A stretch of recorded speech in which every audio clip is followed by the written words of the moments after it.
Mangwanani akanaka tinokugamuchirai zvekare kune chimwe chirongwa pano paZim Facebook Secrets and Confessions, apo patinokupakurirai masecrets nemaconfessions. Regai tibva tapinda mumaconfessions edu emuzuva ranhasi. Hanzi Elonashi, ndinodawo kureurura chivi chandiri kuita. Ini ndine shamwari yangu yakasungwa mushure mekunge vabatwa vaine simbi dzinopisa, saka kutaura kudai shamwari yangu iri kupika 7 years mujeri sezvo ari iye aiva mastermind. Shamwari yangu iyi ndinogara ndichiishanyira. Please musazodudza zita rejeri racho. Zvose zvainge zvichifamba zvakanaka. Kunyangwe mudzimai wake ndaitomuonawo sekunge aiva hama yangu, asi ndakazongopindwa nemweya wekumutorera advantage mukadzi uyu, zvekuti dzimwe hembe dzangu dzava kutogara kumba kweshamwari yangu iyi. Asi chiri kundidya mwoyo ndechekuti pose pandinonoona shamwari yangu kujeri, anobva atanga kuchema pamusoro pemhuri yake achiti dai pakashaya muparadzi anoputsa musha wake. Achitaura kudaro anenge achisvimha misodzi. I really feel guilty nezvandiri kuita, kuti instead of me being shamwari yakanaka ndafanana nenyoka ine misoro miviri inoruma nekwese. Munamato wangu ndewekuti dai Mwari vandinzwira tsitsi. Haidi zvauri kuita izvi ndiko kunonzi kutamba nezita raMwari, nekuti uri kuita chivi uchinyatsoziva kuti uhu ndihwo unonzi upombwe. Ko mudzimai wako akazozviziva kuti ndizvo zviri kuitika,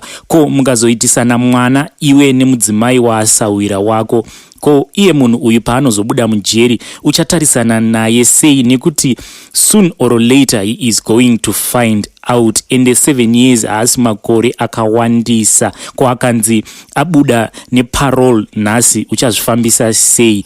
Regai tibva taenda panyaya yedu inotevera. Hanzi Elo Mukomanashi, please post for me as Haidi. Ndakarohorwawo last year ndine 21 years. Nyaya yandishungurudza ndeye kuti murume wangu anondipa bonde nguva iri kure. Apa nguva zhinji anogara asipo nekuti anoshandira kure. Kana ukada kunyengerera kana kunyengererawo ndipo pamunozoitawo bonde, asi bonde racho iye anenge asingatodi, anongoita zvema 2 minutes zvekungoti iye apedze chete. Sometimes anokuudza kuti tichazoita nerimwe zuva, iye hake achiziva kuti haagari pamba. Ndiyo yanga iri nyaya yehanzvadzi yedu iyi, saka ndapiwa namba dzamukoma. Hanzi Mukomanashi, chimbotauraiwo namukoma venyu ava muvaudze kuti zvavari kuita izvi vari kundiisa pamuyedzo. So mukoma ndichiri kuda kuti nditaure navo ndivaudze kuti mukoma, mumaraini umu mune mafudzamombe anogara akateya meso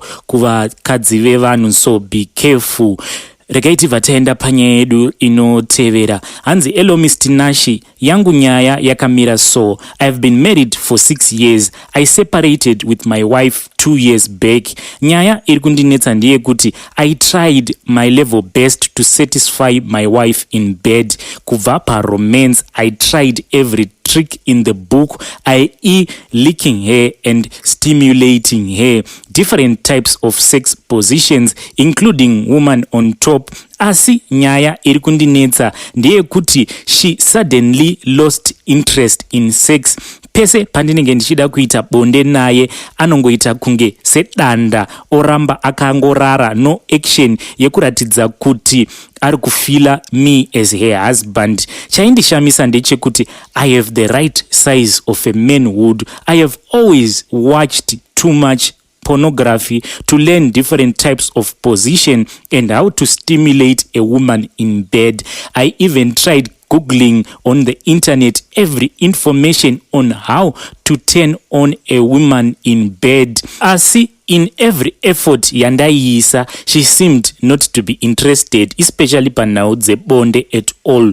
Chinhu chainyanyondinetsa inyaya yekuti at first tichangoroorana everything was okay between us, especially panhau dzebonde. Ndaiti kungoenda pamusoro pake badzi ainyatsonzwa kuti zveshuwa murume wangu aripo. Pamwe pacho ndaitoti kana ndapedza ndiri mukati make iye aingoramba aine power rekuda bonde. Please please don't get me wrong, I have a right size of a manhood, 6-inch chaiyo, and I always have a normal erection. Pamwe pacho ndaitomubvunza kuti ndodii kuti unyatsonzwa kuti murume wangu aripo, asi zvese izvi zvakashaya basa. This experience has broken me deep inside. Ndiyo yanga iri nyaya ya Haidi, asi mukoma vangu, I am very sorry ne situation yamuri kusangana nayo, but my guru vamuri kublema ava haisi nhau yekuti here pane imwe family planning yavari kushandisa iyo iri kukonzeresa kuti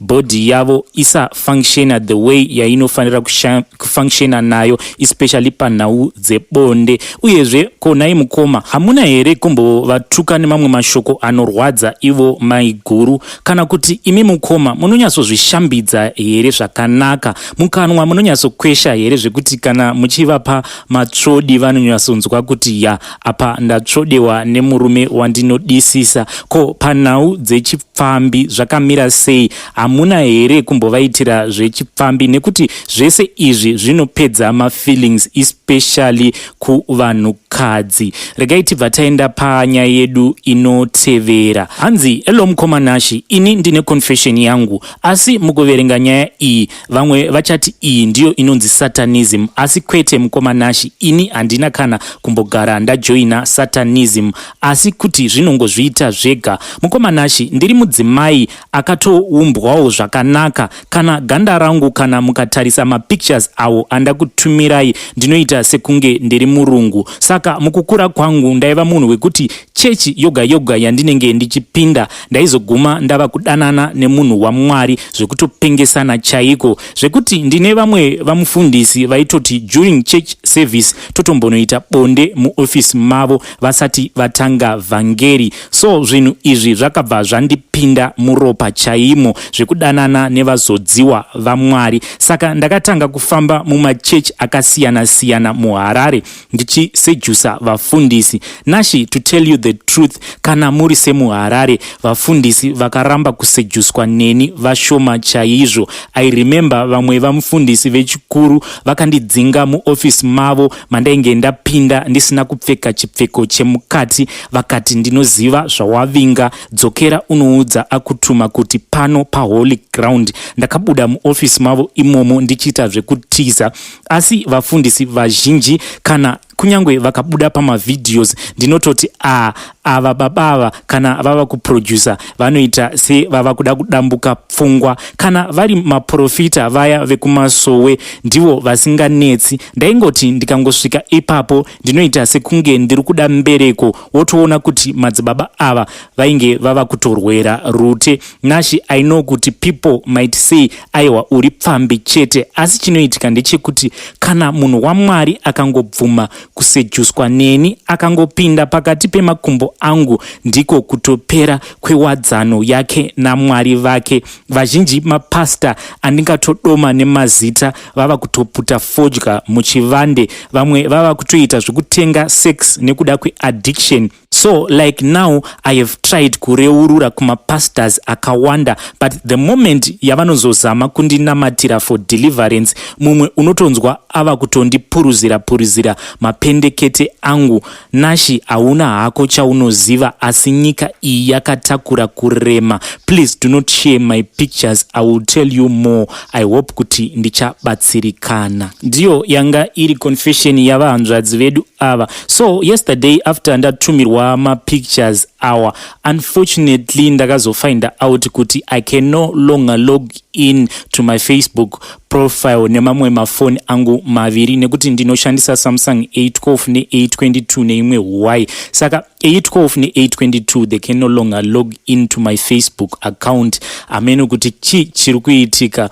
Fortunately imwe foni yangu imwe Huawei ndiyo yega ichiri kuita log in ku account yangu. So I don't know kuti zvinhu izvi zviri connected here. I don't know kuti have I faced a spiritual attack. Regai tibva taenda panyaya yedu inotevera. Anzi, hello mkomanashi, please post for me as Haidi Chitupa Pisai Mumoto. Ini I am a woman ane 19 years and I am married, but marriage yangu ndiye kia chaiyo. My story goes like this. Last year I was in school, ndaidzidza kumusha kuboera. Ndaiva nevakomana vangu vaviri, vese vaiva vemu area, but one wacho aigara kuHarare, aiuya pama holidays. Kuti nyaya yangu inyatsonzwisisika, let me give these guys mazita ekunyepa. WekuHarare ndichamuti Peter, wekumusha ndomuti Pride. Saka zvakaitika ndezvekuti ndaidanana hangu nevakomana ava vaviri.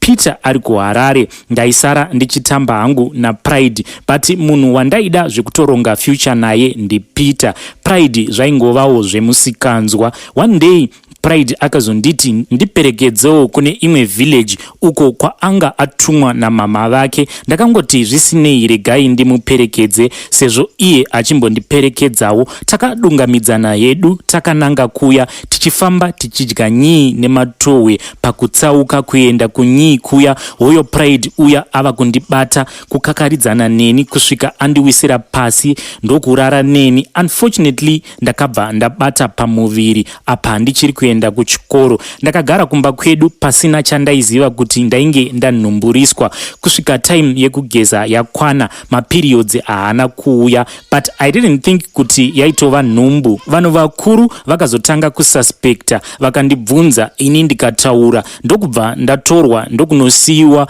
kumba kwana Pride. Ndakatadza kuzvigashira kuti ndatova mudzimai wemunhu. Apa mapindiro andainge ndaita mumereji yacho ndiwo airwadza. Life yandakararama na Pride wacho yaingova misodzi siku nesikati. Apa munhu anga asina kana plani zvayo neupenyu. Takazobva kuboera ndokutsvakirwa basa rekuchengeta musha kuchivhu, ndiko kwatiri nanhasi. Nhumbu yangu yakura, vabereki vaPride vanoraramawo nemaricho ekuchengeta misha yevanhu. Writing this confession nditori kumatumba, ndakagarira nhumbu yangu, mwedzi yayo yakwana. But mukomanashi, to tell you the truth, ndiri kutaura na Peter uya ari kuHarare. Weekend ndakatonzvenga kuchipatara ndikanospenda weekend naye. Iye mukomana wangu uyu anonzi Peter ndinomudisa, but zvandakaitwa na Pride zvakandidzosera kumashure. Ende Pride wacho munhu wekuti chero kana ndakamutarisa ndinonzwa kuora moyo, kungogara zvako but rudo chairwo hapasisina.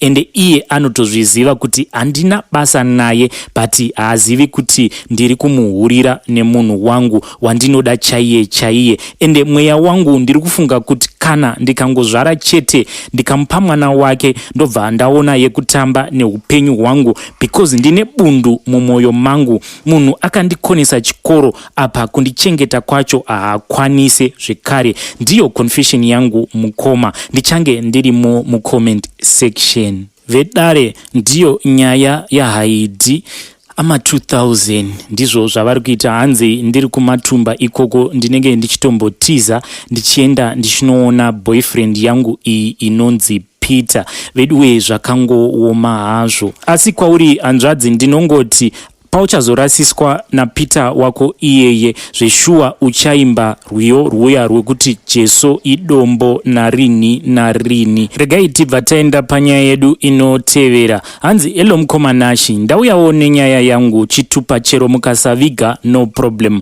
Ndangoti ndishare newo nevamwe situation yandakambosangana nayo mukurarama. Ini ndiri murume ane 34 years now, ndamu second marriage. Zvakaitika mufirst marriage yangu ndezvekudai. Ndakaroora mukadzi wangu wemusame village Neni, tikagara hedu. Roora ndakabvisa zvese ndikapedza. Takazobva kuZim ndokuenda kuSouth Africa, uko kunova ndiko kwandaishandira ndichigara nemhuri yangu. Takabara vana vedu vaviri, musikana atokura ava form 1 now. Mukomanashi, mukadzi wangu akatanga kundiitira chipfambi chekuti chero nanhasi handina nharo naye. Ndaiti ndikaudzwa nehama dzangu zvaiitwa nemukadzi wangu, ndaiti zvimwe kuda vanomunyepera. Ndakatosvika paextend yekuvengana nehama dzangu nekuvabloga ndichiti vanovenga mudzimai wangu. Ndakagara mumarriage ndichihurirwa for almost 3 good years. Chandaiziva hapana. Mukadzi wangu ndakazomuti enda kumusha ndichange ndichitumira mari yekuvaka.